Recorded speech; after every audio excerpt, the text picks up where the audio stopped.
Okay, this is March 2nd, 2024. We're here at the VFW 1114, the largest in the world, and we're here interviewing Mr. Bobby Ennis. You see that on he's U.S. Army in the Korean War time, 1951. He's an Evansville native. Tell us where you were recruited there, Bobby. Where'd they recruit you? Downtown at the post office? No, they sent me to, well, I did take the bus from the courthouse to Indianapolis to be sworn in. So you got sworn in Indianapolis about 1951. Yeah. That's the year I was born.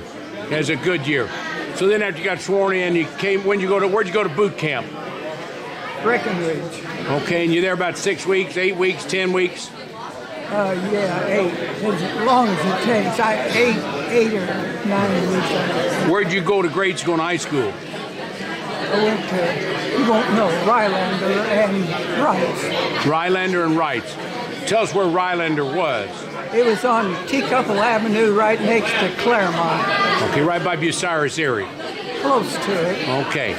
So Rylander, that's closed now, but Wrights is one of our biggest schools, opened in about 1919 or so. Yes. So, or 1920, 21.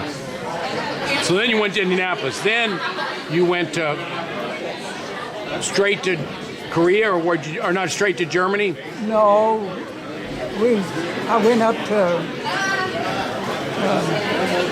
Camp Custer. In North Dakota? No, it's in Michigan. In Michigan, okay. And then they sent me to Breckenridge. Then to Breckenridge. Then you got trained in Breckenridge. Then you went over to Germany. Right. So it was about 6 months before you went to Germany? Yes. How long are you in Germany? 2 years? 8, well, yeah, a little over 18 months. And were you on the border trying to keep the Russians with their tanks out or not? Well, we weren't that close to it, but we trained at Schaffensburg. That was where I was stationed, at Schaffensburg. Now I can't think of the big training camp. My memory is so bad. The biggest airlift ever was in Germany. I think it was 1949. You didn't see that. That was probably done. The biggest airlift when they went into Germany with all kinds of goods to people that were trapped in there. Berlin. The Berlin airlift. That was after me. That was after you were there. It was after you were there. Yeah. What year was that Berlin airlift? I think it was about 55. Was it? Yeah. They took all the goods in there. Yeah. You weren't in there though. No. Yeah. And did you see a lot of tanks, the Russian tanks on the border, or were you over by there? No, didn't see any Russians. A lot of Americans were stationed over in Germany during that time. A lot of you guys are over there. Yeah. And when you came back to Evansville, what'd you do for your life over here, Mr. Bobby Ennis? Draftsman. I was working at Bucyrus. Were you really?